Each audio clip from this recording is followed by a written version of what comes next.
नमस्कार दोस्तों, Uttarakhand success point के ऑनलाइन ऑफलाइन प्लेटफॉर्म में आपका एक बार फिर से स्वागत है। दोस्तों, उत्तराखंड की हिस्ट्री की सीरीज में हम बात कर रहे थे। लास्ट लेक्चर में हमने बात करी थी चंद्रवंश के बारे में ना। चंद्रवंश का पार्ट 1 है जिसमें हमने बात करी थी सोमचंद से लेकर किस प्रकार सोमचंद ने चंद्रवंश की स्थापना करी है ना, किस प्रकार इसकी नींव डाली और क्या क्या प्रमुख काम यहाँ पर चंपावत वाले काली कुमां वाले क्षेत्र में सोमचंद ने किए हैं। इन सभी के बारे में ऑलरेडी चर्चा कर चुके हैं। जिन लोगों ने भी वो लेक्चर नहीं देखा है वो पहले उस लेक्चर को देख ले, क्योंकि वहां से आपके चंद्रवंश का आधार बनने वाला है। ठीक है, आप डायरेक्ट इस लेक्चर को देख रहे हैं तो आपसे रिक्वेस्ट है पहले आप वो वाला लेक्चर देखें। ठीक है, डिस्क्रिप्शन में उसका लिंक है और सामने आई के बटन पर भी आप प्रेस कर प्ले लिस्ट पर जा सकते हैं। ठीक है, जहाँ पे उत्तराखंड हिस्ट्री की सारी क्लास शुरू से स्टार्ट कर मैंने आप लोगों को यहाँ तक पहुँचा दी है, चंद्रवंश तक पहुँचा दी है। ठीक है तो और जो भी लोग चैनल से नए जुड़े हैं और जो लोग देख रहे हैं पहली बार चैनल को, वो चैनल को सब्सक्राइब कर ले, लाइक कर ले, ताकि आने वाली नोटिफिकेशन आपसे ना छूटे और जैसे ही वीडियो डले आप पे सबसे पहले नोटिफिकेशन आ जाए। ठीक है, तो शुरुआत करते हैं चंद्रवंश के बारे में। थोड़ा सा मैं आपको रिकॉल करा दूं, लास्ट लेक्चर में हमने क्या बात करी थी, है ना। क्विक रिवीजन आपका करा देता हूं। तो बात करें तो लास्ट लेक्चर में, है ना, लास्ट लेक्चर में हमने बात करी थी कि किस प्रकार सोमचंद, है ना, जिसे बोरा जाति यहाँ पर आमंत्रित करती है। ठीक है, आमंत्रित करने का मतलब है जो कन्नौज के राजा होते हैं, यूपी में झूसी के राजा होते हैं, है ना, चंद्रपाल उनके भैया होते हैं, कौन भाई होते हैं सोमचंद। और ये चंद्रपाल से क्या मांगते हैं, हेल्प मांगते हैं बोरा जाति के लोग, क्योंकि ब्रह्मदेव उन्हें बहुत ज्यादा प्रताड़ित करता है। ठीक है, और ये सारी कथन किसके अनुसार है, बलिदत्त पांडे जी के अनुसार है। ठीक है, इसके बाद जैसे वो आते हैं यहाँ पर, इनकी जो सुपुत्री है ब्रह्मदेव की, उनसे इनका विवाह था और दहेज में चंपावत वाला क्षेत्र 15 बीघा क्षेत्र या 300 नाली क्षेत्र दिया जाता है, जो मुख्यतः कोतवाल क्षेत्र होता है वहाँ का, है ना। उसके बाद यहाँ पर रहने के लिए और यहाँ पर प्रशासन करने के लिए कुछ किलों का निर्माण करवाते हैं रहने के लिए, जिसमें सीओ का किला। ठीक है, और सीओ के किलों को जीतने में इनके मुख्य जो सेना नायक है कालू तड़ागी, उनका भी महत्वपूर्ण योगदान रहता है। ठीक है, इसके बाद चंपावत में राजबुग्गा का किला, ठीक है, प्रशासन के लिए वो 4 किलेदार नियुक्त करते हैं। ये सभी कहानी आपको बखूबी बता दी गई है। इसके बाद क्रमशः राजा बनते गए हैं आत्मचंद, पूर्णचंद, इंद्रचंद, है ना, सुधाचंद, संसारचंद, सुधाचंद, हेराचंद, है ना, वीणाचंद, रूपचंद। ठीक है, तो इस प्रकार वीरचंद, इस प्रकार से क्या हुए शासक बनते रहे और हम पहुंच गए थे 23वां शासक था थोरचंद, है ना, थोरचंद था हमारा 23वां शासक। ठीक है, आप देख भी पा रहे होंगे। तो थोरचंद 23वां शासक था। इसका प्रमाण गढ़पुर ताम्रपत्र से मिलता है। तो ये लास्ट लेक्चर है, वहीं से हम कंटिन्यू कर रहे हैं। इसके बाद जो अगला हमारा राजा बनता है त्रिलोकचंद। कौन सा बनता है दोस्त, त्रिलोकचंद। अब हम बात करेंगे त्रिलोकचंद के बारे में। तो देख लेते हैं दोस्त त्रिलोकचंद।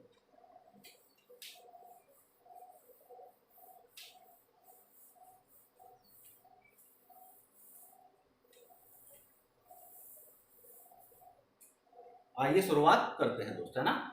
तो देख लेते हैं त्रिलोकचंद। अगला जो राजा बनता है हमारा त्रिलोकचंद बनता है।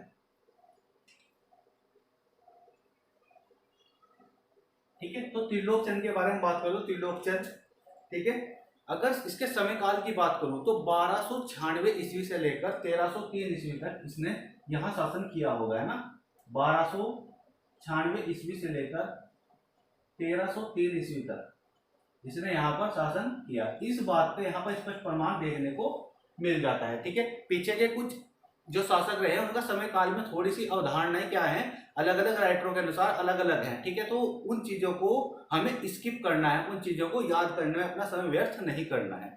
जिस भी शासक के शासनकाल का स्पष्ट प्रमाण मिला है उसे हम लेकर साथ में चलेंगे। ठीक है, तो आगे चलते हैं। बात करूं तो त्रिलोकचंद अलाउद्दीन खिलजी के समकालीन था। दिल्ली में किसके समकालीन था, अलाउद्दीन खिलजी के समकालीन था। ठीक है, डायरेक्ट सवाल आ सकता है किसके समकालीन था दिल्ली सल्तनत में, तो किसके समकालीन था दोस्त, तो ये था अलाउद्दीन खिलजी के समकालीन। अब त्रिलोकचंद ने क्या महत्वपूर्ण काम यहाँ पर करे हैं राजा बनने के बाद, ये थोड़ा सा जानना हमारे लिए जरूरी हो जाएगा। तो बात करो तो त्रिलोकचंद पहला राजा था जिसने क्या करा, नैनीताल वाले क्षेत्र है ना, नैनीताल वाले क्षेत्र में भी क्या करा था, राज करने के पर्पज से अपने साम्राज्य का विस्तार किया है ना, अपने साम्राज्य का विस्तार करा नैनीताल वाले क्षेत्र में। चंदों में पहला शासक ऐसा था जिसने नैनीताल वाले क्षेत्र में अपने साम्राज्य का विस्तार करा है ना, साम्राज्य का विस्तार करा। और साम्राज्य का विस्तार किस प्रकार करा, ऐसे क्या काम करे इसने, जो नैनीताल वाला क्षेत्र हुआ करता था उत्तराखंड में, उस क्षेत्र में है ना। तो थोड़ी सी पहले आपको स्थिति समझनी होगी है ना, ये उत्तराखंड है, ठीक है। तो ये उत्तराखंड, ये नीचे वाला उधम सिंह गोविशान काशीपुर वाला क्षेत्र है ना, ये अपना हरिद्वार वाला, तो यहाँ से बांट देते हैं इसे है ना। तो ये वाला ऊपर वाला सारा पिथौरागढ़ है ना, ये इधर वाला चंपावत, तो ये वाला क्षेत्र हुआ करता था बेसिकली, यहाँ पे ये राज कर रहे थे, ये वाला क्षेत्र है ना, यहाँ पर सोमचंद आया था, ये वाला क्षेत्र था चंपावत का, काली कुमाऊं वाला क्षेत्र, ठीक है। तो इस क्षेत्र से इन्होंने क्या करा, ठीक है, ये जो क्षेत्र हुआ करता था नीचे वाला, ये यहाँ पर भी अपना साम्राज्य विस्तार करा इन चंदों ने। और ये साम्राज्य विस्तार किसने किया, पहले तो त्रिलोकचंद ने किया था। अब नैनीताल में चंदों में सबसे पहले करा था त्रिलोकचंद ने अपने साम्राज्य का विस्तार। अब क्या साम्राज्य विस्तार करा, ये थोड़ा सा जानना हमारे लिए जरूरी हो जाएगा, क्या साम्राज्य विस्तार करा उसने। पहली बात, नैनीताल के अंदर त्रिलोकचंद ने सबसे पहले भीमताल है ना, आपने सुना होगा भीमताल, एक ताल है भीमताल नैनीताल के अंदर, ठीक है।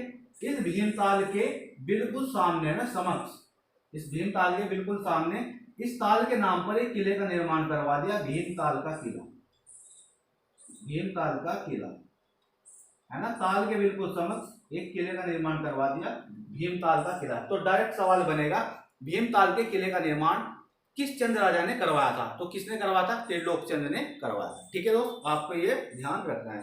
तो जो जो सवाल बनते रहेंगे वो भी मैं आपको ऐसे ही बताता रहूंगा, ठीक है। इसके बाद पहला सवाल तो यही है कि चंदों में पहला राजा कौन था जिसने नैनीताल में अपना साम्राज्य का विस्तार करा, पहला राजा ना, प्रथम राजा, तो पहला सवाल तो यही बनेगा। दूसरा सवाल, भीमताल के किले का निर्माण, नैनीताल के अंदर भीमताल के किले का निर्माण कहाँ पर है दोस्तों, नैनीताल में है, नैनीताल में भीमताल के किले का निर्माण किसने करवाया, तो ये किसने करवाया, त्रिलोकचंद ने करवाया। इसके बाद आगे, ठीक है, यहीं पर है ना, नैनीताल के अंदर ही इसने छकाता महल, छकाता महल का निर्माण करवाया है ना, अपने साम्राज्य में प्रशासन हेतु, प्रशासनिक कार्य के संचालन हेतु, प्रशासनिक कार्य संचालन हेतु छकाता महल का निर्माण करवाया, संचालन हेतु छकाता महल का निर्माण करवाया। तो सीधा सा सवाल बनेगा, छकाता महल का निर्माण किस चंद राजा ने करवाया, छकाता महल का निर्माण नैनीताल में किस चंद राजा ने करवाया था, तो त्रिलोकचंद ने करवाया था, ठीक है। इसके बाद इसने नैनीताल से आगे बढ़ते हुए नीचे वाला क्षेत्र है ना, ये गोविशान काशीपुर और उधम सिंह नगर वाला क्षेत्र, आज की बात करो तो उधम सिंह नगर वाला क्षेत्र, ये सारा उधम सिंह नगर है। आज के दृष्टिकोण से बात करो तो उधम सिंह नगर में भी अपना साम्राज्य विस्तार इसने किया। तो अगला सवाल ये बनेगा, उधम सिंह नगर में चंद साम्राज्य का विस्तार करने वाला पहला राजा, विस्तार करने वाला पहला राजा कौन था, दो त्रिलोकचंद था, त्रिलोकचंद। तो ये एक बड़ी उपलब्धि रही है इस राजा की, ठीक है। और एग्जाम के दृष्टिकोण से भी बहुत ही महत्वपूर्ण सवाल रहने वाले हैं, है ना, क्योंकि प्रथम की बात है, पहली बार ऐसा हुआ था कि इन्होंने अपने गढ़ को छोड़कर दूसरी जगह साम्राज्य विस्तार करने की क्या करी थी, नीति तैयार करी थी, या उसमें कामयाबी इन्होंने पाई थी, ठीक है दोस्त। तो आगे चलते हैं, त्रिलोकचंद के बाद अगला राजा बनता है उमरचंद या उमरूचंद, है ना, उमरचंद या उमरूचंद, या फिर डमरूचंद भी लिखा हुआ है किताबों में, तो ये इसी का नाम है, ठीक है। आगे चलते हैं, अगला राजा बनता है उमरचंद, उमरूचंद या फिर डमरूचंद। भगवान सिंह धामी जी अपनी किताब में इनका नाम डमरूचंद लिखते हैं ना। तो अलग अलग राइटर हैं, अलग अलग क्या कर रखा है इन्होंने, इनके नाम दिए हुए हैं। तो हमें क्या करना है, इसके बाद अगला जो राजा बनता है उमरचंद, है ना, वास्तविक नाम तो उमरचंद है, इसे ही उमरूचंद भी कहा गया है, उमरूचंद, उमरू चंद, और इसे ही भगवान सिंह धामी ने, भगवान सिंह धामी जी की पुस्तक में क्या लिखा हुआ है, इसे ही डमरू चंद। तो हमें सभी तथ्य क्या करने हैं, याद रखने हैं। डमरू चंद भी इसी का नाम बताया गया है, ठीक है। इसके बाद अगला राजा बनता है धर्मचंद प्रथम। धर्मचंद प्रथम, इनके बारे में स्रोतों का थोड़ा अभाव है, इन्होंने कार्य के बारे में है ना थोड़ी जानकारी नहीं मिल पाई है, तो ये सिर्फ वंशावली मिल पाई है मानवोदय काव्य के अनुसार, बद्रीदत्त पांडे जी के अनुसार, है ना, और अजय सिंह रावत जी के अनुसार भी यही वंशावली देखने को मिलती है। आगे चलते हैं, अगला राजा बनता है अभयचंद।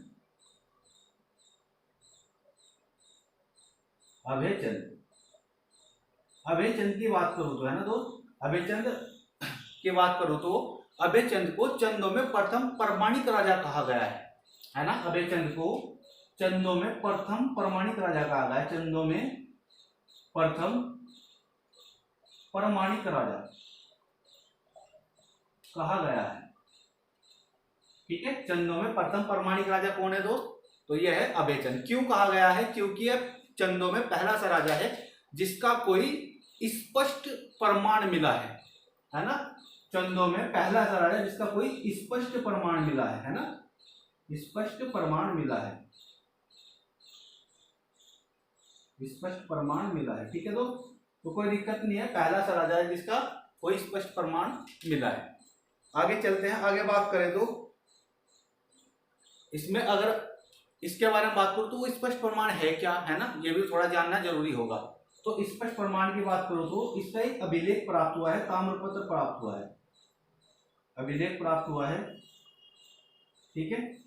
अभिलेख प्राप्त हुआ है इसका चंपावत से। कहां से दोस्त, किस स्थान से, नोला चंपावत, स्थान का नाम है नोला चंपावत, यहां से यह अभिलेख प्राप्त हुआ है, ठीक है दोस्त। आगे बात करें तो अगला जो राजा बनता है करमचंद, अगला राजा बनता है करमचंद, ठीक है।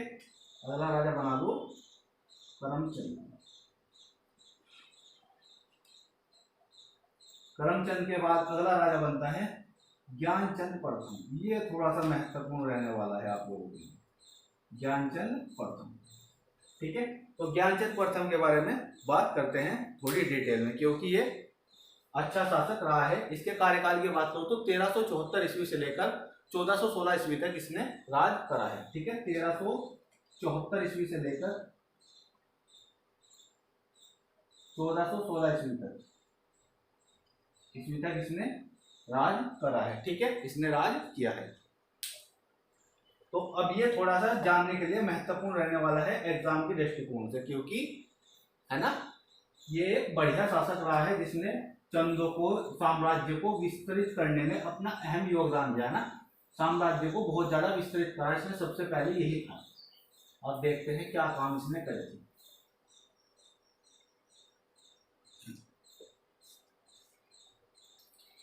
देख लेते हैं क्या काम करे इसने।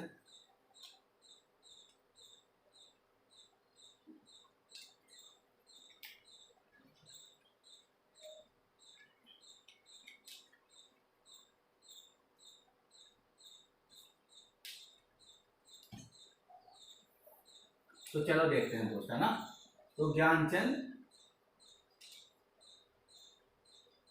प्रथम, है ना दोस्त, महत्वपूर्ण व्यक्ति है, महत्वपूर्ण राजा रहने वाला है, ठीक है। 1374 ईस्वी से लेकर 1416 ईस्वी तक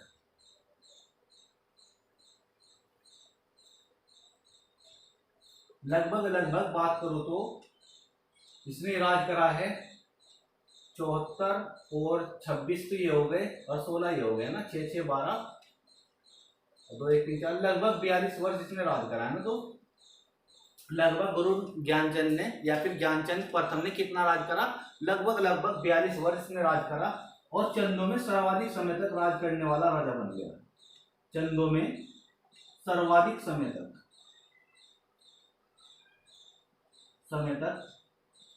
राज करने वाला राजा बना, राज करने वाला राजा बन गया, ठीक है, तो डायरेक्ट सवाल आएगा चंदों में सर्वाधिक समय तक राज करने वाला राजा कौन था? तो ज्ञानचंद प्रथम था। और कितने वर्ष राज करा था? लगभग 42 वर्ष इसने राज करा था। लगभग 42 वर्ष इसने क्या करा था?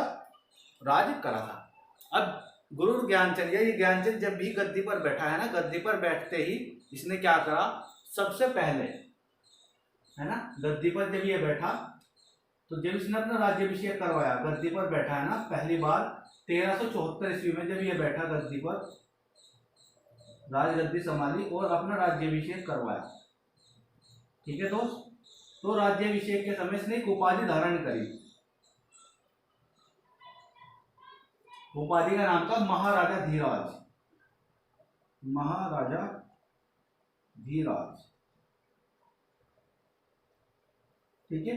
और कुछ किताबों में से लिखा हुआ है राजा धीराज। राजा धीराज ये इसी का नाम है ना, राजा धीराज की उपाधि कह लो, महाराजा धीराज की उपाधि कह लो। ये इसने सबसे पहले धारण करी थी जब इसका राज्याभिषेक हुआ था। ठीक है, अब राज्याभिषेक जब हुआ, ठीक है, तो राज्याभिषेक में कुछ घटनाएं इसकी सामने आ रही थी।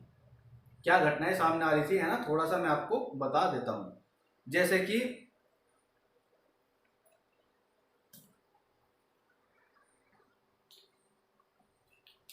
ठीक है दोस्त, तो गद्दी पर बैठे जैसे ही 1374 में राज्याभिषेक करवाया, उपाधि धारण करी महाराजा धीराज या फिर राजा धीराज, ये इसने उपाधि धारण करी थी।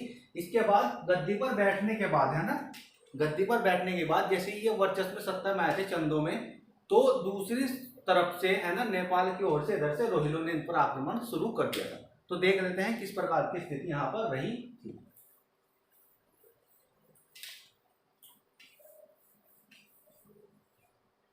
ज्ञानचंद की बात करो तो ये विष्णु भक्त था, विष्णु का उपासक था, है ना, विष्णु उपासक था, विष्णु का यह क्या था? भक्त था। ये थोड़ा सा आपको ध्यान देना होगा क्योंकि इससे संबंधित कुछ मूर्तियों की स्थापना आगे चलकर करने वाला है। ठीक है, तो गुरु ज्ञानचंद की बात करो तो ये इस प्रकार से कंडीशन बन रही थी, है ना, कुछ उत्तराखंड की स्थिति इस प्रकार रही। ठीक है, ये आप देख पा रहे हो ना। तो ये जो क्षेत्र हुआ करता था गुरु ज्ञानचंद का क्षेत्र, है ना,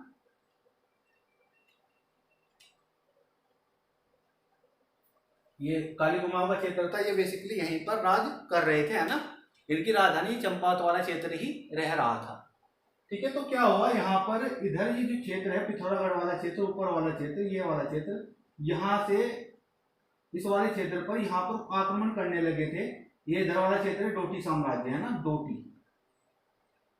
डोटी साम्राज्य, है ना, जिनके अधीन हुआ करते हैं चंद या सोमचंद भी इनके अधीन रहा है ना। तो ये सब क्या किनके अधीन हुआ करते हैं? ये जो हमारा ये वाला राजा है ज्ञानचंद प्रथम, ये भी किसके अधीन है? डोटी राजाओं के अधीन है। ये इन लोगों को टैक्स दिया करता है। ठीक है, अभी तक भी स्वतंत्र राजा ये नहीं हुए हैं, ये आजाद नहीं हुए। तो इस वाले क्षेत्र में बेसिकली इसका राज था और डोटी साम्राज्य वाला ये क्षेत्र था, यहाँ पर राज हुआ करता था मल वंश का। ठीक है, और यहाँ पर क्या हुआ, इस वाले क्षेत्र में, इस सोर वाले क्षेत्र पे, है ना, ऊपर की ओर से यहाँ से हमला कर रोहिलों ने यहाँ पर इस क्षेत्र को कब्जा लिया। रोहिलों का आक्रमण हुआ और रोहिलों ने ये ऊपर वाला क्षेत्र, सोर का क्षेत्र, है ना, पिथौरागढ़ वाला क्षेत्र, ऊपर का क्षेत्र जो सीमावर्ती क्षेत्र था उसे कब्जा लिया और इस पर कब्जा कर लिया, इस क्षेत्र पर, है ना। और नीचे अस्कोट वाला क्षेत्र था, धीरे धीरे इसमें घुसपैठ ये लोग करने लगे। रोहिले अस्कोट वाले डीडीआट वाले क्षेत्र पर भी क्या करने लगे? घुसपैठ करने लगे। ठीक है, अब जैसे ही इन्हें पता लगा, है ना, गुरु ज्ञानचंद प्रथम के पता लगा कि ये लोग यहाँ तक घुसपैठ कर पहुंचे हैं और अब ये आक्रमण करने वाले हैं किस पर? चंपावत वाले क्षेत्र पर, यानी हमारे साम्राज्य पर, चंद साम्राज्य पर यह आक्रमण करने वाले हैं। इसकी जानकारी कैसी हुई? किसे हो गई? ज्ञानचंद को हो गई। ठीक है, तो ज्ञानचंद ने क्या करा? अपने सेनापति, बहादुर सेनापति, कौन था ज्ञानचंद का सेनापति? तो नीलू कठायत को क्या करा? रोहिले को आक्रमण सामने करने का क्या करा? जिम्मेवारी सौंप दी कि रोहिलों का आक्रमण होने वाला है और इस आक्रमण को तुम्हें ही क्या करना है? दबाना है। आक्रमण को दबाने का किसे बनाया? जिम्मेदार नीलू कठायत अपने बहादुर सेनापति को ये जिम्मेदारी सौंप दी। नीलू कठायत के साथ है ना, कुल 40 सैनिक और यहाँ पर भेजे गए। नीलू कठायत इन 40 सैनिकों का क्या कर रहा था, प्रतिनिधित्व कर रहा था। तो 40 सैनिक और खुद नीलू कठायत ने क्या करा, जब यहाँ पर आक्रमण करने वाले थे तो ये यहाँ पर पहुंच गए ऊपर, है ना, और यहाँ पर ऊपर पहुंच के यहाँ पर ये इनका इंतजार करने लगे। पर जैसे इंतजार करते करते ये लोग रोहिलों ने आक्रमण को थोड़ा सा डिले कर दिया, पीछे हटा दिया। तब नीलू कठायत ने क्या निर्णय लिया कि हमें आगे खुद ही बढ़ना होगा। तब ये यहाँ से अपने क्षेत्र से आगे बढ़ते हुए गए और यहाँ पर अस्कोट पर जा पहुंचे, है ना, नीलू कठायत अस्कोट पर जा पहुंचा। और फिर आगे चलते चलते ये जो इनका मुख्य गढ़ हुआ करता था सोर क्षेत्र, है ना, जहां पर इन्होंने कब्जा कर लिया था उत्तराखंड वाले क्षेत्र पर, पिथौरागढ़ का ऊपर वाला क्षेत्र, जैसे मैंने अभी आपको बताया ये वाला क्षेत्र इन्होंने कब्जा लिया था।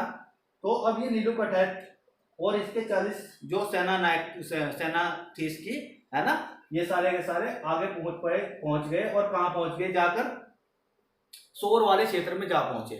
और इस वाले सोर वाले क्षेत्र में जाकर इन्होंने रोहिलों से क्या करा, युद्ध किया और यहाँ से इन्हें रोहिलों को भगा दिया, है ना, रोहिलों को यहाँ से भगा दिया। और रोहिलों जैसे ही रोहिलों से के ऊपर इन्होंने आक्रमण करा और रोहिलों को यहाँ से इन्होंने क्या कर दिया, भागने पर मजबूर कर दिया। और ये लोग यहाँ से भाग गए।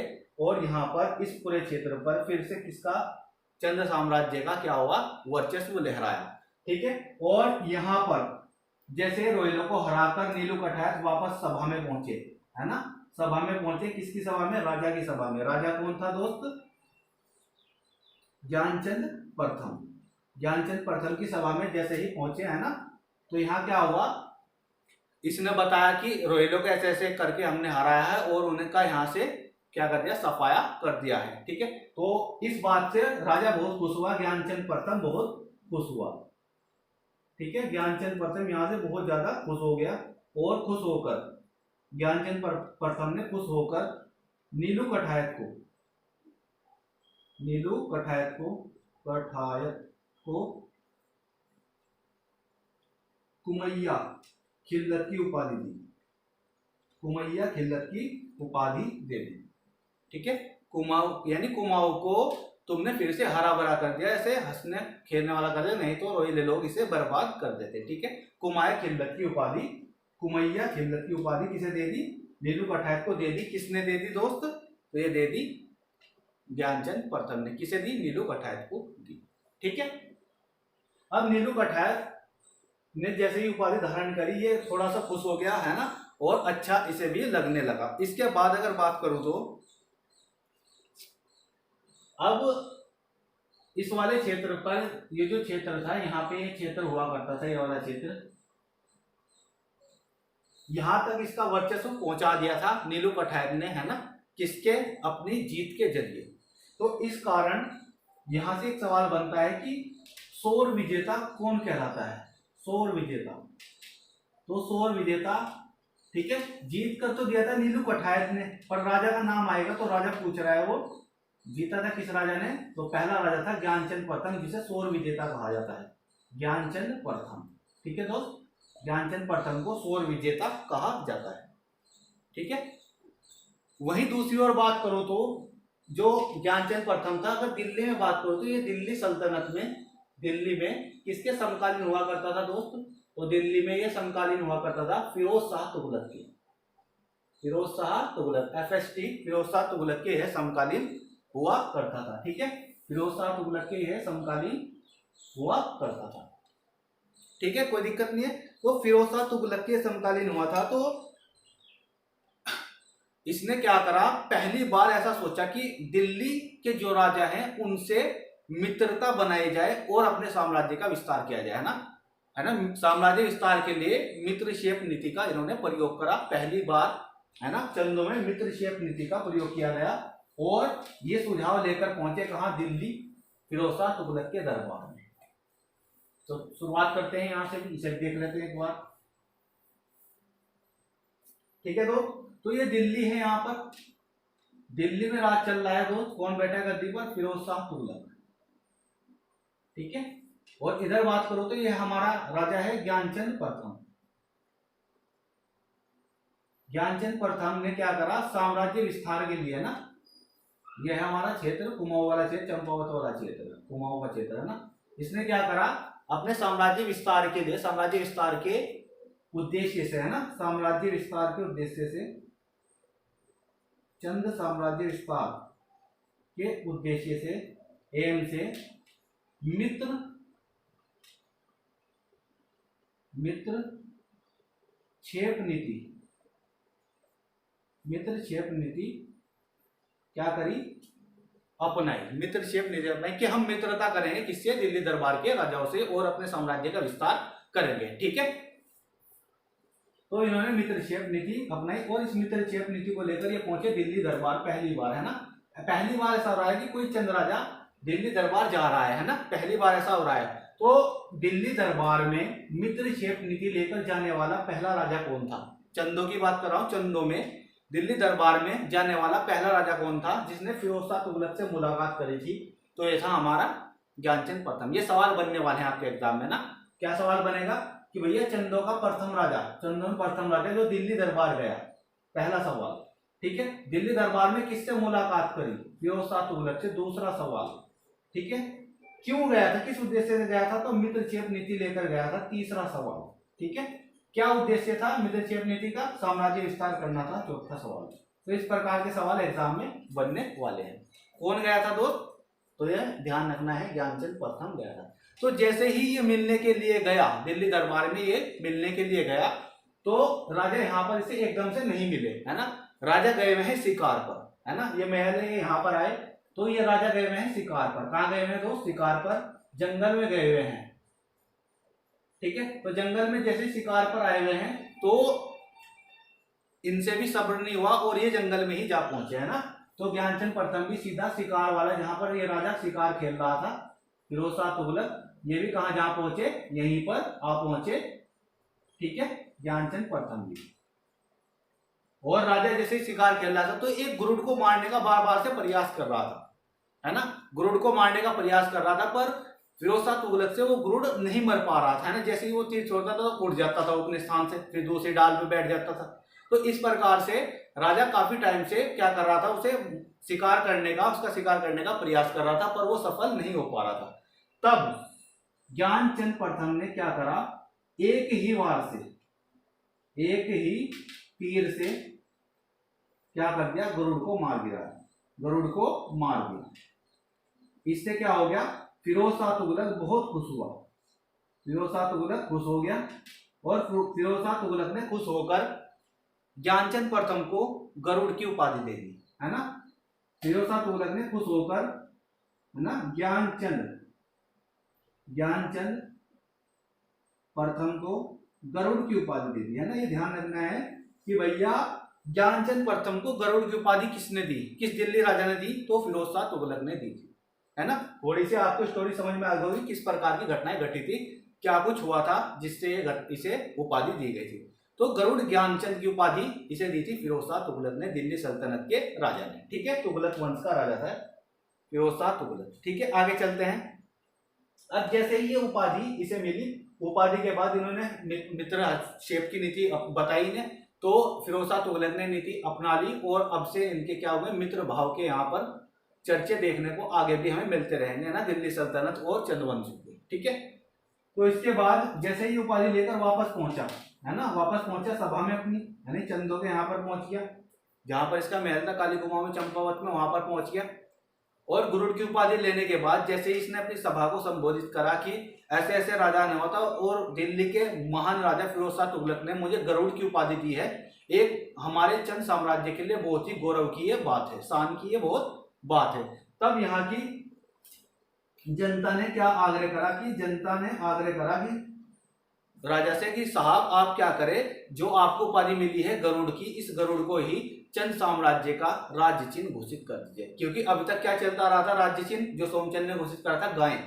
ठीक है, अब क्या गरुड़ हमारा क्या होगा? तो ज्ञानचंद प्रथम ने क्या करा, ज्ञानचंद प्रथम ने क्या करा, जो गाय राज्य चिन्ह चलती आ रही थी उसे बदलकर गरुड़ को राज्य चिन्ह घोषित कर दिया। चंद्रवंश का, चंदों का राज्य चिन्ह घोषित कर दिया। यह आपको ध्यान रखना है। किसने बदला था? तो ये इसने बदला था। ठीक है, गरुड़ को राज्य चिन्ह इसने बना दिया। ठीक है। इसके बाद बात करूं तो अब इनका आना जाना फिरोज शाह तुगलक के दरबार में रहता था, ठीक है, रहा ही करता था। अब देखो क्या हुआ, एक बार ऐसा हुआ ज्ञानचंद प्रथम ने क्या करा, खुद ना जाकर, है ना, राजा से भेंट करनी थी। फिरोज शाह तुगलक ने यहाँ पर बुलावा भिजवाया चंद वंश के राजा ज्ञानचंद प्रथम को, पर राजा किसी कारणवश नहीं जा पाए, है ना, शायद कोई कारण ऐसा रहा होगा कि ये नहीं जा पाए। तब ज्ञानचंद प्रथम ने अपने सेनापति नीलू कठायत को वहां पर भेजने का क्या करा, निर्णय लिया, है ना। फिरोज शाह तुगलक ने क्या करा, आदेश भिजवाया कि आप आ जाइए, आपसे कुछ बात करनी है, कुछ काम करना है, कुछ विषयों पर चर्चा करनी है। तो तब इसने क्या करा, सेनापति को खुद ना जाकर अपने सेनापति को यहाँ पर क्या कहा, भेजने का निर्णय लिया, और सेनापति नीलू कठायत यहाँ पर गया फिरोज शाह तुगलक के दरबार में, ठीक है। तो किसी चंद राजा का सेनापति पहली बार दिल्ली दरबार गया है, ये भी ध्यान रखना है। सेनापति पहली बार दिल्ली दरबार कौन गया, किस राजा का गया है ना, ये सब सवाल बनने वाले हैं। तो नीलू कठायत दिल्ली दरबार जाने वाला पहला सेनापति था, है ना। नीलू कठायत दिल्ली दरबार जाने वाला पहला सेनापति था। पहला सेनापति जो दिल्ली दरबार गया कौन था दोस्त, नीलू कठायत। और किसके यहाँ गया था दोस्त, तो फिरोज शाह तुगलक के यहाँ गया था। तो नीलू कठायत जैसे ही यहाँ पर गया, ठीक है, तो नीलू कठायत को तो इसने पहचाना नहीं, क्योंकि इसकी मुलाकात तो किसी हुई थी, गरुड़ ज्ञानचंद से हुई थी, जिसे इसने उपाधि दी थी। उसे बहुत अच्छी तरीके से जानता था। क्यों जानता, क्योंकि शिकार करने में इसकी मदद करी थी। तो जान पहचान से कॉमन सेंस ये है कि याद रह जाती है शकल, है ना। तो यहाँ पर सेनापति ने, नीलू कठायत जो सेनापति था इसका, इसे राजा ने पहचाना नहीं, ठीक है। जिसके बाद ये यहाँ से वापस लौट गया और यहाँ पर इनकी कोई बात नहीं हो पाई, है ना, राजा ने इसे पहचाना नहीं कि कौन है यह वह। फिर इसने, जब इसने पहचाना नहीं, कोई बात नहीं हुई, तो इसके बाद नीलू कठायत ने क्या करा, इसे अपने बारे में बताया कि गुरु ज्ञानचंद जो हमारे राजा है उन्होंने भेजा है, और कुछ कारणवश, है ना, स्वास्थ्य खराब होने के कारण वो नहीं आ पाए हैं, या कोई और कारण भी हो सकता है ना, किताबों में स्पष्ट नहीं है। तो इसके बाद जब फिरोज शाह तुगलक ने क्या करा कि अब जो भी चंदों से यहाँ पर आएगा, है ना, जो भी दूत आएगा चंदों से, या कोई भी व्यक्ति आएगा, उसके लिए हम एक विशेष पोशाक देंगे। क्या करेंगे, एक विशेष पोशाक देंगे, ठीक है। और इस पोशाक को पहनकर जब भी चंद साम्राज्य से या कुमाऊं क्षेत्र से कोई भी आएगा तो हम उसे आसानी से पहचान लेंगे, है ना। तो इन्होंने क्या करा, फिरोज शाह तुगलक ने नीलू कठायत को एक विशेष पोशाक दी, नीलू कठायत को एक विशेष पोशाक दी, जिसे सिरापोव कहा जाता है। फिरोज शाह तुगलक ने नीलू कठायत को एक विशेष पोशाक दी, जिसमें ऊपर कुर्ता और नीचे पैजामा हुआ करता था, ठीक है। कुर्ता पीले रंग का हुआ करता था, ठीक है, और पजामा सफेद रंग का हुआ करता था, और एक टोपी, है ना, भी थी। तो यह जो विशेष प्रकार की पोशाक दी थी, ये किस लिए दी थी, ताकि अब कोई अगर कुमाऊं क्षेत्र से चंद साम्राज्य से आए तो राजा उसे आसानी से पहचान सके, है ना, कोई दिक्कत ना हो, ठीक है। तो इस उद्देश्य से इसने विशेष पोशाक दी थी नीलू कठायत को, और इस पोशाक का नाम रखा था सिरापोव।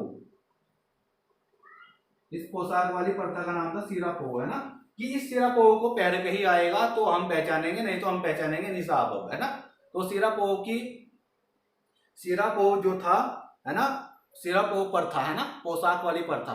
सिरापोव प्रथा किसने चलाई थी दोस्त, तो ये फिरोज शाह तुगलक ने चलाई थी। किसके लिए चलाई थी, नीलू कठायत को सबसे पहले दी थी, चंद साम्राज्य के लिए चलाई गई थी, ठीक है। इसका भी आपको ध्यान रखना है। आगे चलते हैं, है ना। अब बात कर लेते हैं आगे चल के नीलू कठायत की। अगर बात करूं नीलू कठायत, है ना, तो नीलू कठायत के जो कारनामे थे वो तो आपने भली भांति देख ही लिए होंगे। नीलू कठायत को अब क्या हुआ, इनके मंत्रिमंडल में, है ना, किनके मंत्रिमंडल में, ज्ञानचंद प्रथम के मंत्रिमंडल में एक व्यक्ति हुआ करता था जिसका नाम था कमलेखी, जस्सा कमलेखी। क्या नाम था, जस्सा कमलेखी, जस्सा कमलेखी, ठीक है। तो जस्सा कमलेखी किनके मंत्रिमंडल में था, ज्ञानचंद प्रथम के मंत्रिमंडल में था। इसने क्या काम करा, जस्सा कमलेखी ने ज्ञानचंद प्रथम के कान भर दिए, ठीक है। और कान कैसे भरे कि नीलू कठायत आपसे क्या कर रहा है, दगा कर रहा है, आपको धोखा दे रहा है, ठीक है। इस प्रकार से जस्सा कमलेखी ने क्या करे, नीलू कठायत के बारे में एक रणनीति इस प्रकार की तैयार कर दी कि राजा को इससे इसका विश्वास उठ गया, है ना। तो राजा ने क्या करा तो गुरु ज्ञानचंद ने क्या करा, जस्सा कमलेखी के बहकावे में आकर नीलू पठायत की हत्या करवा दी। नीलू पठायत की हत्या करवा दी। तो नीलू पठायत की हत्या किसने करवाई थी? गुरु ज्ञानचंद ने करवाई थी। किसके बहकावे में आकर करवाई थी? जस्सा कमलेखी के बहकावे में आकर करवाई थी। ये सभी पॉइंट आपको याद रखने हैं, ठीक है। बहुत ही आसान है। देखो हिस्ट्री बिल्कुल आपको क्या चल रही है, स्टोरी टाइप में चल रही है। बहुत आसानी से आपको समझ में आ रहा होगा, मैं आशा करता हूं। आपको जहां भी दिक्कत आ रहा है वीडियो को आप दोबारा देखें, है ना। बहुत ही आसान लैंग्वेज में आपको सब कुछ याद हो जाएगा, ठीक है। इतनी गारंटी मैं ले रहा हूं, है ना, क्योंकि हमने भी काफी मेहनत करी हुई है आप लोगों के लिए, और एक एक तथ्य को क्या करा हुआ है, बारीकी से संजोया हुआ है, ठीक है। और वीडियो अच्छी लग रही हो तो दबा के लाइक, सब्सक्राइब और वीडियो को शेयर करना ना भूलें, ठीक है। बार बार बोल रहा हूं क्योंकि हमारा मनोबल इससे बढ़ता है, हमारा उत्साहवर्धन ही इसी काम से होता है, ठीक है। अगर आप लोग सब्सक्राइब नहीं करोगे चैनल को तो दूसरे लोगों तक कैसे पहुंचेगा चैनल, और दूसरों तक ये पहुंचाना तो आप ही लोग पहुंचा सकते हैं, हम खुद से थोड़े पहुंचा पाएंगे, है ना। हमारा काम तो यह है कि हम आप लोगों के लिए मेहनत कर सकते हैं, पढ़ा सकते हैं, अच्छे से अच्छा कंटेंट आपको दे सकते हैं। मगर आपको क्या करना है, चैनल को दबाकर शेयर करना है, लाइक करना है, कमेंट करना है, ताकि क्या हो सके, चैनल ट्रोल हो सके और ज्यादा से ज्यादा लोगों तक फैल सके, ठीक है। हमें आपसे फीस नहीं चाहिए, हम आपसे फीस की डिमांड नहीं कर रहे हैं, हमें तो आपका एक थंब चाहिए, आपका सपोर्ट चाहिए, ठीक है। अगर आपको दिल से अच्छा लग रहा है लेक्चर, दिल से, ठीक है, आपको ऐसा लगा कि 1% भी नॉलेज आज हमें मिली लेक्चर से, तो आपको क्या करना है, अपने दिल पे हाथ रखकर क्या करना है, चैनल को और वीडियो को फैला देना है, ठीक है। आपको ये काम कर देना है, ठीक है। तो इसके बाद आगे बात करते हैं, आगे जो हमारा अगला जो इसने काम करा, नीलू पठायत की इसने हत्या कर दी। इसके बाद फिरोज शाह तुगलक जो था दिल्ली का राजा, है ना, उस तक भी खबर पहुंची। फिर इनके बाद में कुछ बात हुई होगी, है ना, खैर वो हमारे काम की चीज नहीं है। इसके बाद अगला राजा बनता है हरिहर चंद, ठीक है। तो इसके बारे में कोई ज्यादा जानकारी नहीं। हरिहर चंद के बाद अगला राजा बनता है आत्मचंद सेकंड, फिर हरिचंद सेकंड, आत्मचंद सेकंड, फिर हरिहर चंद सेकंड,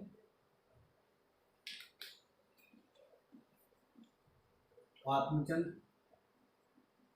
सेकंड, हरिहर चंद सेकंड, ठीक है दोस्त। इसके बाद अगला राजा बनता है विक्रमचंद,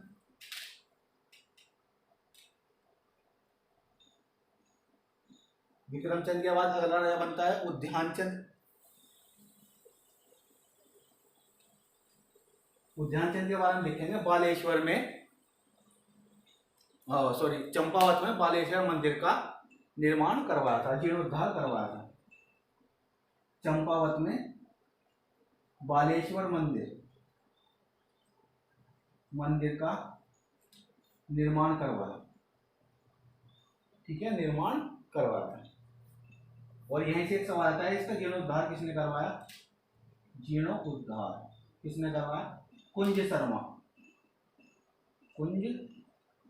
शर्मा नामक व्यक्ति ने करवाया। तो ये 2 क्वेश्चन आपके बनेंगे ना, डायरेक्ट सवाल है, 1 लाइनर है, ये आपको याद करने हैं, ठीक है। गुजराती ब्राह्मण था ये कुंज शर्मा, ठीक है। इसके बाद अगला राजा बनता है भारती चंद,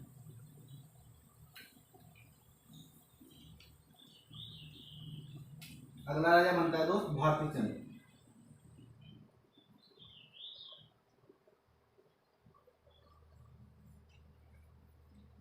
ठीक है। भारती चंद एक अच्छा शासक रहा है ना, क्योंकि इसके भी महत्वपूर्ण कार्य हैं और इसने भी बहुत अच्छा साम्राज्य विस्तार करा है चंदों के अंदर।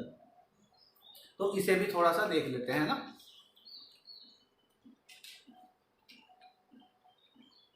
तो चलो देखते हैं सभी, है ना। भारती चंद, इसके कार्यकाल की बात करो तो 1437 से लेकर 1450 ईस्वी तक का कार्यकाल रहा है। 1437 ईस्वी से 1450 ईस्वी तक इसका कार्यकाल रहा है, ठीक है।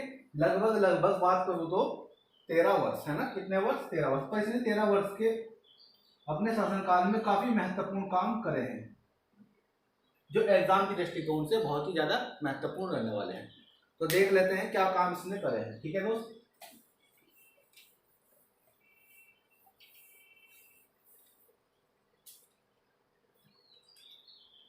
तो यहां आ गया आपका भारती चंद्र।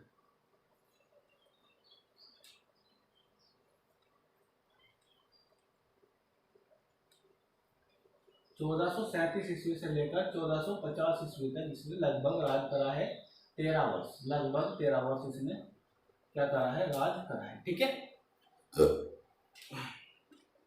आगे बात करूं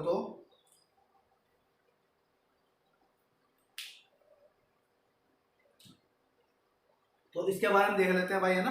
भारती चंद के बारे में ये जो जानकारी है कि 1437 से 1450 और 13 वर्ष राज करा है, और इसके बारे में जो भी जानकारी मिलेगी, है ना, भारती चंद के बारे में प्रमाणिक स्रोत की बात करूं तो भारती चंद के बारे में जानकारी देने वाला प्रमाणिक स्रोत, जानकारी देने वाला प्रमाणिक स्रोत, प्रमाणिक स्रोत की अगर बात करूं तो प्रमाणिक स्रोत है खेती खान ताम्रपत्र, खेती खान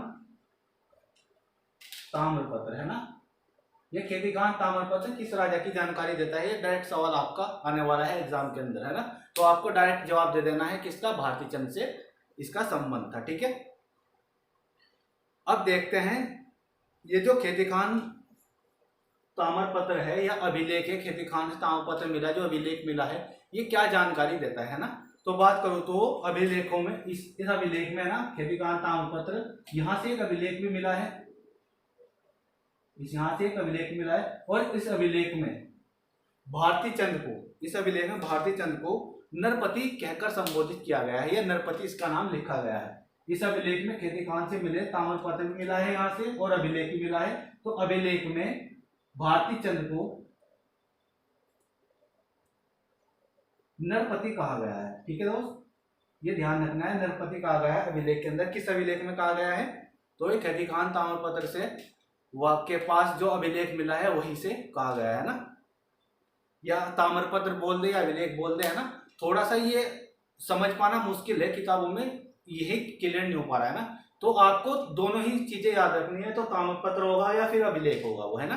तो मैंने दोनों ही लिख दिए हैं, आपको ये चीज खुद ही समझनी होगी। ठीक है, आगे चलते हैं, अब शुरुआत करते हैं। तो भारती चंद जैसे ही राजा बना, ठीक है, राजा बनते ही इसने क्या करा, पहला काम ये करा कि इसकी सेना में, यानी चंदों की सेना में जो विशेष जातियों का आरक्षण हुआ करता था, है ना, विशेष जातियों का आरक्षण होगा। जैसे इसकी सेना में कार्की, बोरा, तड़ागी, चौधरी, इस प्रकार के ही सेना नायक हुआ करते थे, यानी छोटी जाति जो और जाति बची हुई थी उन्हें नहीं लिया करते थे, है ना। तो इसने क्या करा, सबसे पहला काम क्या करा, जो सेना में, है ना, सेना में सभी जातियों की नियुक्ति कर दी। पहला काम क्या कर दिया, सेना में सभी जातियों की नियुक्ति करने वाला पहला राजा, सेना में सभी जातियों की नियुक्ति करने वाला पहला राजा कौन, भारती चंद। ठीक है, अब जब सभी लोगों की नियुक्ति कर दी, है ना, सबको बोला कि आ जाओ सेना में भर्ती हो जाओ, तो सब लोग जब आ गए तो सेना बहुत मजबूत होगी, है ना। तो एक सशक्त सेना का निर्माण कर दिया। चंदों में पहली सशक्त सेना, सबसे पहले सशक्त सेना का निर्माण करने वाला, सशक्त सेना का निर्माण करने वाला राजा तो कौन था दोस्त, ये भी भारती चंद। अब सेना मजबूत हो गई, है ना, काफी लोग इसकी सेना में जुड़ गए, है ना। जहां कभी 50 से 60 या 100 लोग इसकी सेना में हुआ करते थे, वहां आज इसकी सेना की संख्या पहुंच गई 500-600 सैनिक हो गए। तो सेना का क्या हो गया, वर्चस्व हो गया, और राजा शक्तिशाली पावर में आ गया, है ना। इसका क्या हो गया, पावर में राजा आ गया। अब क्या हुआ, जैसे कि आपको बताया कि स्वतंत्र राजा नहीं हुआ करते थे, है ना।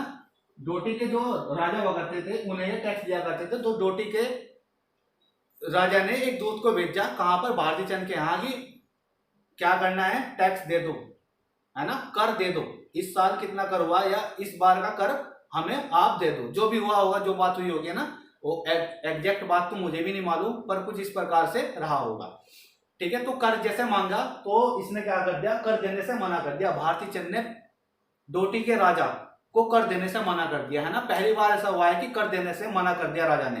तो भारती चंद ने जैसे ही मना करा तो डोटी के जो लोग थे इन्होंने क्या कर दिया, वो कर दिया कि हमला करेंगे हम या फिर युद्ध करेंगे, ये इन्होंने घोषणा कर दी। तब भारती चंद ने, सेना तो मजबूत हो ही गई थी, है ना, तब इन्होंने क्या करा, डोटी साम्राज्य पर अधीनता इनकी स्वीकार नहीं करी और इनके खिलाफ युद्ध करने का निर्णय ले लिया।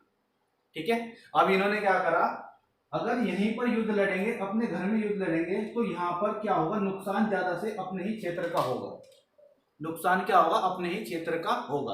और ऊपर वाला जो क्षेत्र था ये चंदों ने पहले ही जीत लिया था, सोर वाला क्षेत्र, है ना, ये ज्ञानचंद ने पहले ही जीत लिया था। तो इन्होंने निर्णय लिया कि हम सोर क्षेत्र से क्या करेंगे, डोटी वाले राजाओं का, साम्राज्य वालों का सामना करेंगे और इनसे चुनौती लड़ेंगे। ठीक है, तो इन्होंने क्या करा, अपनी सेना को, जो भी इनकी सेना थी 500-600 की सेना, उन्हें यहाँ पर क्या कर दिया, लेकर चला गया। अपनी पूरी सेना को भारती चंद कहाँ लेकर चला गया, ऊपर लेकर चला गया, क्योंकि यहाँ से युद्ध लड़ना आसान हो जाएगा और यहाँ पर अगर कुछ नुकसान भी होगा तो कोई, किसी को पर्सनली कोई नुकसान नहीं होगा, कोई जगह का नुकसान नहीं होगा, कोई घरों का नुकसान नहीं होगा ना। जो साम्राज्य यहाँ पर तो घर बने हुए हैं, पता लग रहा है युद्ध में घर वगैरह भी टूट जाए तो नुकसान ज्यादा हो सकता है, पर यहाँ पर तो घर नहीं है। यहाँ पे क्या करेंगे ये लोग, अपने सैन्य कैंप लगाएंगे, झुग्गियां डालेंगे। तो इन्होंने क्या करा, अपनी सारी सेना को लेकर भारती चंद जा पहुंचा कहाँ पर, ऊपर सोर वाले क्षेत्र में। ठीक है, और यहाँ पर क्षेत्र में क्या करा इन्होंने, भारती चंद ने अपनी सेना मजबूत कर डोटी पर आक्रमण कर दिया, है ना, डोटी पर आक्रमण कर दिया। और डोटी का जो राजा था यहाँ पर जेमल, है ना, जेमल देव, इसे क्या करा, हरा दिया। और हराने के बाद इसे अपने क्या कर दिया, अधीन कर लिया। पहली बार ऐसा हुआ है कि ये चंद अधीन हुआ करते थे, अब इसने मल राजा, जो डोटी का राजा था मल वंश का, उसे ही अपने अधीन कर लिया और बोला कि आज से हम, आज तक तो हम तुम्हें टैक्स देते हैं, आज से तुम हमें टैक्स दिया करोगे, है ना, आज से तुम हमें टैक्स दिया करोगे। इन्हें अपने अधीन कर लिया और अधीन करने के बाद यहाँ पर इस सोर क्षेत्र में इन पर देख रेख करने के लिए यहाँ पर अपने एक सामंत छोड़ा। ठीक है, जब इसे हरा दिया यहाँ पर एक सामंत छोड़ा, यानी इस राजा का वर्चस्व खत्म हो गया। इस राजा को भी अब किसके अधीन काम करना होगा, इस सामंत के अधीन।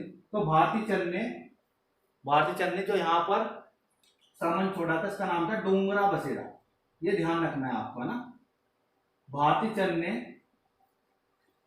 चंद ने ठीक है, डोटी में अपने किस सामंत को छोड़ा था ना, डोटी में अपने किस सामंत को छोड़ा था, ये वाला क्षेत्र डोटी है, इधर वाला ना, तो ये पूरा ही क्षेत्र डोटी, एक तरीके से हम कह सकते हैं। तो डोटी के राजा को हराया था, तो वहीं पर छोड़ा हुआ सामंत है ना, डोटी के में किसे अपना सामंत छोड़ा, तो डोंगरा बसेड़ा को छोड़ा था। किसने छोड़ा था, भारती चंद ने छोड़ा था।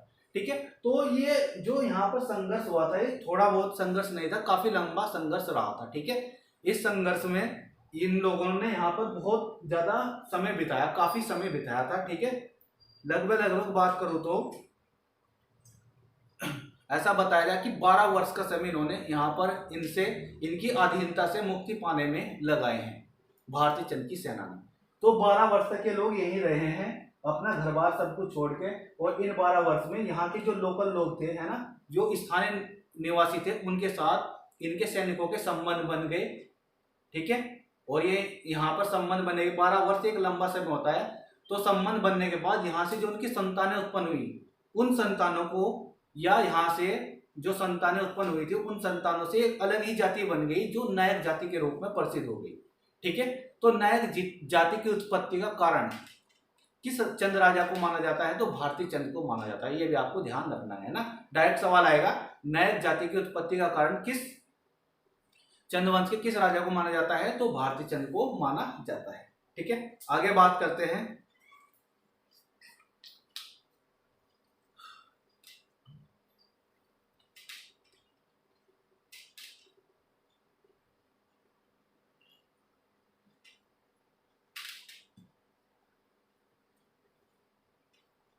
ठीक है दोस्त, तो अगला जो सवाल बनेगा कि नेपाल पर आक्रमण करने वाला या डोटी पर आक्रमण करने वाला पहला राजा कौन था। तो सीधा सा सवाल है, वो सीधा जवाब हो जाएगा भारती चंद, है ना। डोटी पर आक्रमण करने वाला पहला राजा भारती चंद। प्रथम स्वतंत्र राजा कौन था? तो भारती चंद, है ना, क्योंकि अब ये क्या हो गया, स्वतंत्र हो गया, तो प्रथम स्वतंत्र राजा। तो ये सवाल बनने वाले हैं, प्रथम स्वतंत्र राजा कौन हो गया? भारती चंद हो गया। ठीक है, तो भारती चंद के बारे में बात करूं तो भारती चंद ने, ठीक है, कुमाऊं की वीरांगना भाग्या धोनियान के साथ भी युद्ध लड़ा था। ठीक है, ये भी आपको ध्यान रखना है, भाग धोनियान, है ना, कुछ इस प्रकार से नाम है। इसके साथ भी कुमाऊं की वीरांगना है, इसके साथ भी इसने युद्ध लड़ा था, है? तो आपको डायरेक्टली याद रखना है, ऑप्शन में आएगा तो आप पहचान जाओगे ना, के साथ युद्ध लड़ा था। और क्या करा था भाई युद्ध लड़ने के बाद? बस, और कुछ नहीं।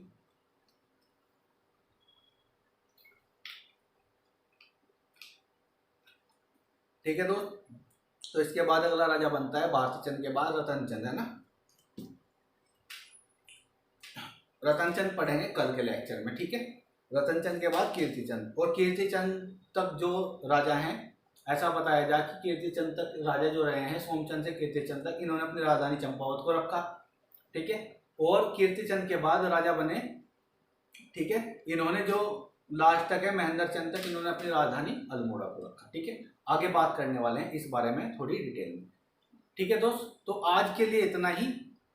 ठीक है, फिर से बोल रहा हूं आपको, चैनल को क्या करना है, सब्सक्राइब करना है, लाइक करना है, और दोस्तों तक फैलाना है।